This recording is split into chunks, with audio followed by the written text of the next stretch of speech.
Bismillahirrahmanirrahim. Assalamualaikum warahmatullahi wabarakatuh.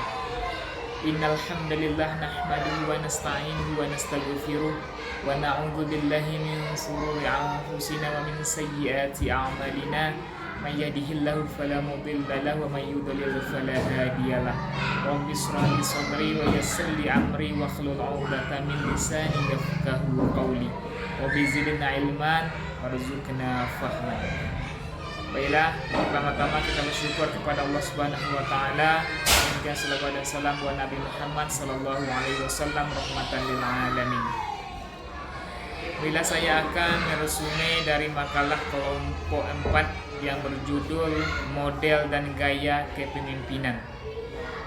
Adapun yang pertama yang kita bahas adalah definisi dari model kepemimpinan. Yang pertama, model kepemimpinan adalah pola perilaku yang secara konsisten, secara kontinu, secara terus-menerus yang diperankan oleh pemimpin ketika mempengaruhi anggota kelompoknya.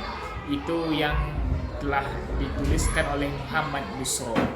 Kemudian, menurut pendapat John C. Maxwell, menyatakan bahwa model kepemimpinan adalah seperangkat keyakinan, nilai dan perilaku yang mendasari cara seseorang memimpin untuk mempengaruhi orang lain. Kemudian yang ketiga, pendapat yang dikemukakan oleh James McGregor Burns yang menyatakan bahwa model kepemimpinan adalah pendekatan yang digunakan untuk memahami bagaimana kepemimpinan itu bekerja. Adapun model kepemimpinan masa lalu, yang pertama, situasional, yaitu pendekatan yang mengetahui bahwa pemimpin harus mampu mengadaptasi gaya kepemimpinan mereka sesuai dengan situasi yang dihadapi pada saat sekarang itu. Kemudian model kepemimpinan masa lalu yang kedua adalah yaitu model efektif, yaitu model kepemimpinan yang menata kelembagaan organisasinya secara sangat terstruktur dan mempunyai hubungan dan persahabatan yang sangat baik. Kemudian yang ketiga, model kepemimpinan masa lalu adalah model kepemimpinan kontingensi, yaitu memfokuskan perhatiannya pada kecocokan antara karakteristik watak pribadi pemimpin, tingkah lakunya, dan variabel-variabel situasionalnya. Kemudian model kepemimpinan masa sekarang ini. Yang pertama adalah model kepemimpinan masa sekarang transaksional, yaitu gaya kepemimpinan yang berfokus pada tugas dan hasil. Pemimpin transaksional menggunakan sistem penghargaan dan hukuman untuk memutasi pengikutnya untuk mencapai tujuan yang ditetapkannya. Kemudian yang kedua, model kepemimpinan masa sekarang adalah model kepemimpinan transformasional. Apa itu kepemimpinan transformasional? Kepemimpinan transformasional adalah kemampuan seseorang pemimpin memberikan pertimbangan dan rangsangan intelektual individu yang memiliki karisma. Kemudian yang kedua, gaya-gaya kepemimpinan. Adapun gaya-gaya kepemimpinan adalah yang pertama, gaya kepemimpinan adalah gaya seseorang melaksanakan suatu kepemimpinan. Kemudian ada lain yang mengatakan bahwa gaya kepemimpinan adalah pola tingkah laku yang dirancang untuk mengintegrasikan berbagai tujuan organisasi dengan tujuan individu untuk mencapai tujuan tertentu. Nah, adapun macam-macam gaya kepemimpinan. Adapun macam-macam gaya kepemimpinan, yang pertama adalah gaya kepemimpinan yang otoriter, yaitu gaya pemimpin yang memusatkan segala keputusan dan kebijakan yang diambil dari dirinya sendiri secara penuh tanpa berdiskusi dengan bawahan-bawahannya.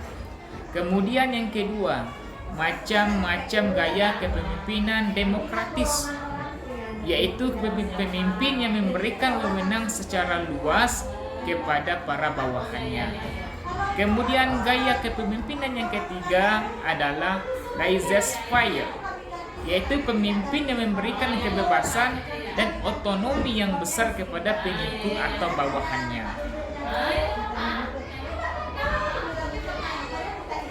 Kemudian, gaya kepemimpinan selanjutnya adalah karismatik, yaitu gaya pemimpin memiliki daya tarik pribadi yang kuat dan mampu memotivasi dan menginspirasi orang lain melalui kepribadian dan visi mereka yang menarik.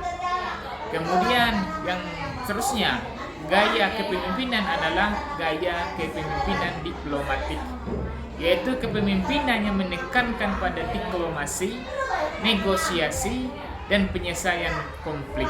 Itulah gaya-gaya daripada kepemimpinan. Kemudian ada lagi gaya kepemimpinan lainnya, yaitu yang pertama ada visioner, yaitu gaya kepemimpinan yang mampu menciptakan dan mengartikulasikan suatu visi yang realistis, dapat dipercaya, atraktif dengan masa depan organisasi yang terus tumbuh dan meningkat, mempunyai pandangan visi ke depan dalam meraih apa yang menjadi tujuan organisasi. Kemudian gaya kepemimpinan lainnya yang kedua adalah delegatif, yaitu perilaku pemimpin dicirikan dengan rendahnya dukungan dan pengarahan oleh pemimpin. Pemimpin mendiskusikan masalah bersama-sama dengan pegawai yang ada, kemudian mengambil keputusan yang dibuat dan mendelegasikan seluruhnya kepada pegawainya. Kemudian yang ketiga, gaya kepemimpinan lainnya adalah permisif.